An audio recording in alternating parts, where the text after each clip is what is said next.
Hello, I'm Dr. Rebecca Barrett-Fox, your professor for Sociology 3003, Sociology of Gender. And in this brief video, I want to provide you with an overview of our syllabus. So I suggest you have a copy of it available to you, as well as a notepad where you can write down any questions that arise as we go through the syllabus together. So you'll see at the top, there's my name, phone number, and email address. Email is the best way to get in contact with me, and I typically respond to emails within 24 hours, Monday through Friday. And I don't check email on the weekend. I'm also available for meetings via Skype, Zoom, or phone. You just have to let me know if that's how you prefer for us to visit. In this course, we're going to look at the origins, acquisition, structure, and change of gender roles in contemporary society with a focus on the U.S. This is going to be examined in terms of the impact of gender upon both individuals and society.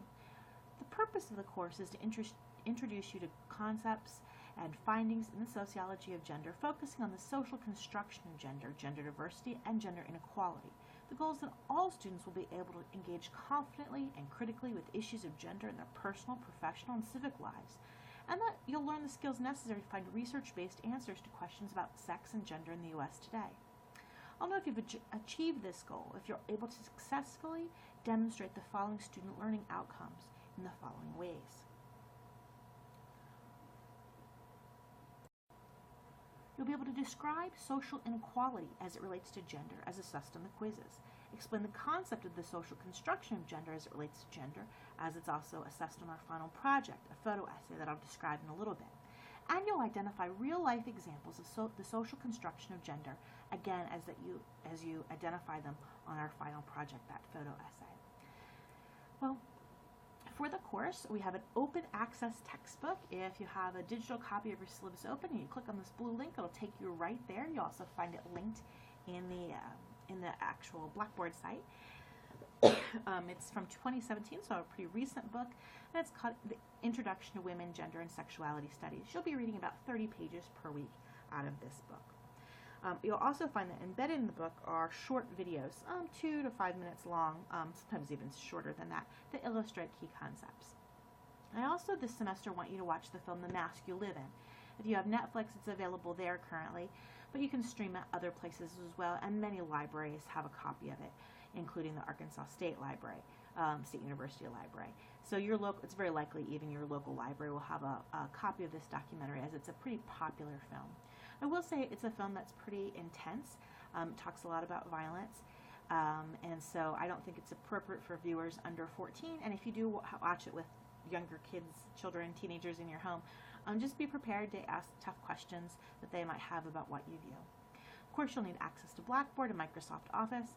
For our midterm, you're going to be recording a brief video of yourself, and you'll use a smartphone or other tool that's going to allow you to record that that video of yourself. And since our final project is a photo essay, you're going to need some kind of technology that allows you to take photos and upload them to Blackboard. This could be a smartphone, a tablet, a digital camera, other things like that. So what are you actually going to be doing this semester? Well, 5% of your grade comes from a series of short assignments, and actually 3 of these are done in the very first week. A quiz over the syllabus, an introduction to yourself on discussion boards so we can get to know each other, a plagiarism acknowledgement statement where you review and agree to abide by the A State plagiarism policy, and then at midterm, a short reflective video, again just 10 to 15 seconds, where you answer a question. And I do this for 2 reasons. 1, I really want you to answer the question, and so I can assess what you're learning, and 2, it's how I'll authenticate your presence in the classroom. So I'll use this I'll match this against your photo in my photo roster. If for some reason you don't have a photo in my photo roster, sometimes that happens for students, I'll ask you to submit as different photo ID so I can make the match. And then at the end of the course, you'll have a brief, about 10-minute reflective exercise to do again. The biggest part of your grade, the single largest item, is our quizzes. You have one weeks 1 through 6, and they're a quiz over what you've read and watched in the course that week. So these are open notes, open books, so I really urge you to make sure that you're taking good notes as you read, because you won't have time in the quizzes to go back and look up everything that if you haven't read it yet. There's just not time for that. So you have to read it in advance and take notes on it and have your book with you and well marked so you can access the information quickly, since you won't be able to have enough time per question to go back and look everything up. 20% of your grade this semester comes from discussion board, and our discussion board follows a really consistent pattern. Weeks 1 through 6, you're going to post 2 photographs each week. These are going to be pictures, photographs that you take, right? So they're not pictures you find somewhere else, but they're actual ones that you're taking that illustrate the social construction of gender. You must have permission to take the photos you upload if the images include people. And of course, they have to be pictures that are classroom appropriate. You should never take photos that would embarrass the subject of the photo or show disrespect for them or their privacy. The goal isn't here to humiliate anybody. Additionally, any photos that you post need to stay on Blackboard. You don't have permission to share those, to take those and reproduce them in other places. So in addition to your photo, you're going to post a brief but thorough description of the image that will force you to pay attention to the details in the image, but more importantly, it ensures that students in this class who have visual impairments are able to participate in the class fully. You must also include a paragraph of 100 to 150 words in which you explain how this image illustrates the social construction of gender. That's a very broad and big question. You might be taking candid photos. These are pictures of snapshots of things as they happen. Or you can take stage photos. So maybe you have a collection of something and you would put it together in kind of an artful way and take a picture of it. That's fine too. A really great place to look for things to take pictures of is at like the grocery store or a big box store, because there's lots of products that are marketed in gendered ways. And that would be a great example of where you could find this, the social construction of gender. And then additionally, each week you will respond to 2 of your peers' posts. Your response should engage the image that they shared, offering some kind of new insight or commentary or asking sincere questions that help them think more deeply about it.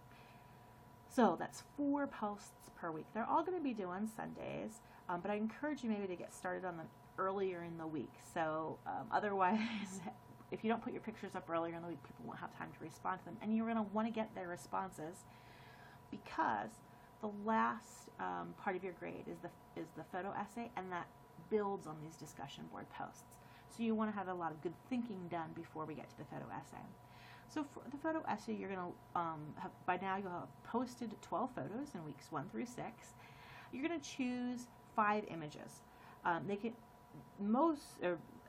all 5 of them could be from the 12 that you've already shared, or you could choose up to 3 new images maybe that you take during the last week of class, or if they're images that you previously hadn't posted but you'd like to post now, you can. You're going to use those images to illustrate how gender is socially constructed, but you're going to narrow them to a particular theme. So everybody is working on the social construction of gender, but I want you to narrow it in some other way. And I'm pretty deliberately vague on this because I think there are a lot of directions this could go, and I don't want to stifle your creativity. So you're going to choose some kind of theme, but it's up to you what the theme is. It could be something that appears, it should be something that appears in every image. So the images have something to do with each other. So you could choose a specific moment in the social construction of gender, like first dates, or prom, or menopause. Or you could choose a consumer item or a consumer experience, like hair removal. Right? We can think about all the ways that hair removal is gendered. It could be in a particular space, like I suggest boys at school, or gender at Home Depot.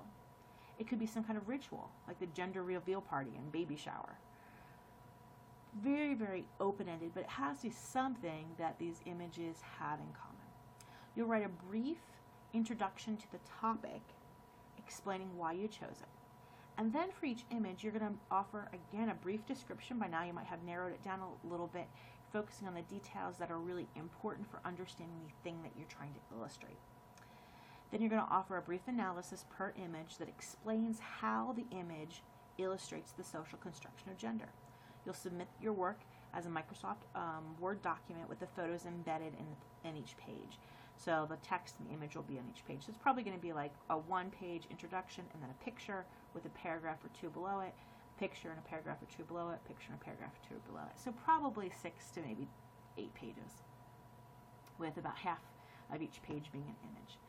And in addition to giving that to me so that I can grade it, I want you to share it with your classmates so they can see what you've pulled together as well. So just to reiterate, your short assignments are 5% of your grade, your quizzes are 50%, your discussion board is 20%, and your photo essay is 25%.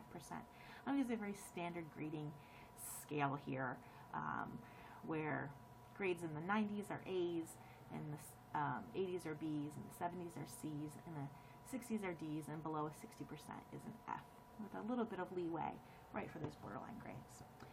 I grade your written work within a week of its submission, unless it's submitted late, and in that case it's graded after the last day of class. Okay, I'm going to skip this section for just a moment and come back to it. So if you'll turn to the daily work schedule, you'll see the daily work schedule has the dates for each Sunday of class.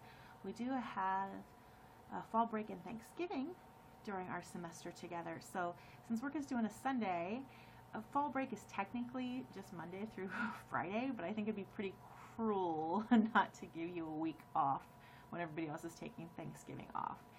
So we won't have work due the first Sunday of Thanksgiving, but we will have it due the second Sunday of Thanksgiving break. So rather than, it's not due the Sunday before Thanksgiving and fall break, it's due the Sunday after Thanksgiving and fall break. I do understand that that means it's the Sunday after Thanksgiving on a Thursday, it's the following Sunday, so it's just a couple days after Thanksgiving. I know a lot of people travel and spend time with family that week, so we'll have that set of assignments open for a much longer period of time. So if you know you're going to be busy that weekend, make sure you knock it out the weekend before, but I think it gives us the most flexibility there. So everything due on Sunday except the last week of class. As always with our AOS classes, work is due in the last week of class on Friday because class ends on a Friday. And so you see very quickly a pattern develops. We have the first week, the introduction to yourself, a little bit of an unusual week that week because we don't have reading. We have a film to watch instead. I would encourage you though that just to get started on the readings for the following week. So since the book's available online for free, you can get started on it immediately. You don't have to wait for it to come in. So that first week's a good week to get even ahead. And then each week you've got 2 photos to post to Blackboard and 2 responses, a unit of our book to read, and a quiz. November 11th we have our midterm reflection due, and then there are a couple weeks here at the very end where you have an additional short reading or in this case a video and speech that you can read along with. So that probably adds, the AAUP piece maybe adds an hour to your reading that week. This one will add about 4 minutes to your reading and viewing that week. And so it's a pretty even workload. We finish up the book in week 6 and work on our photo essays in week 7. So that's the workload. I'm not going to read all of the policies to you, but I do want to just highlight a few. If you have a disability, make sure you let Disability Services know. They contact your faculty members, your professors, and they don't tell us what your disability is. They just tell us what we do to support you.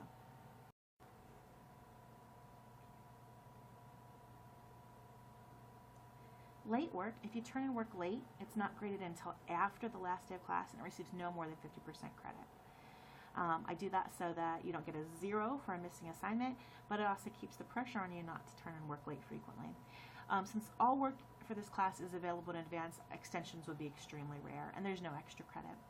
I do want to make sure that you understand that plagiarism is something I take very seriously. There's not very many opportunities for it in this course, since you are taking quizzes that don't ask you to do much in the way of writing. There might be a little bit of writing, but not a lot of writing.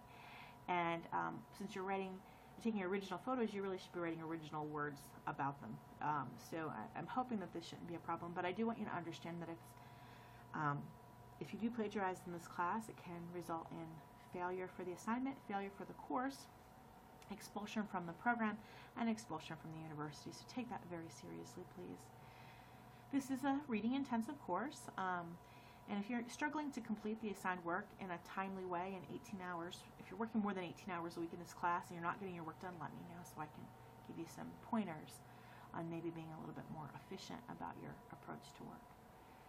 Well, that is it. That is our syllabus. If you have questions about what you've heard here today, please let me know. And then once you feel pretty confident about your understanding of the course, go ahead and take that syllabus quiz. You can take it as many times as you need in order to make, my goal is for you to really make sure that you know what's going on with it. So take your time with it, make sure you understand it, and that you get off to a strong start this semester.